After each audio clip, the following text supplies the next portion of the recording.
L'exposition d'art Linea sur Norte, actuellement en cours à l'Institut culturel Cervantes de Tanger, est bien plus qu'une simple rencontre esthétique. Ce projet rassemble 28 œuvres de créateurs venus de 6 pays dans le but de transcender les frontières physiques et humaines à travers l'art. Mon travail, il traite surtout sur l'humain. Et puis l'humain, on n'a pas de frontières. L'humain, c'est vraiment l'évolution de l'humain. Comment on peut évoluer dans cette terre. L'humain, par nature, est migrant. C'est-à-dire, de la naissance à la mort, on ne fait que traverser. Donc, je travaille beaucoup sur cette traversée de la vie.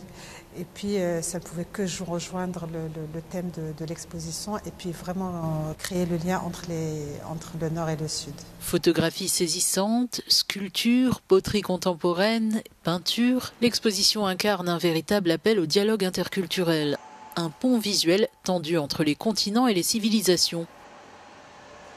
L'art, toujours, il a été le pont entre les cultures, entre les civilisations. C'est quelque chose qui transcende le temps et l'espace. Justement, je travaille beaucoup sur le temps et l'espace.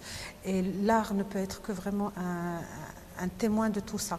Donc on peut pas, avec l'art, il n'y a pas de frontières. Avec l'art, c'est vraiment quelque chose qui touche l'humain dans ses tripes. Il n'y a pas de frontières, il n'y a pas de... Certes, la culture, il nous modèle un peu, mais c'est toujours la profondeur. Et l'art ne peut être que... L'art contemporain, c'est vraiment le pont entre ces nations et ces civilisations et ces cultures.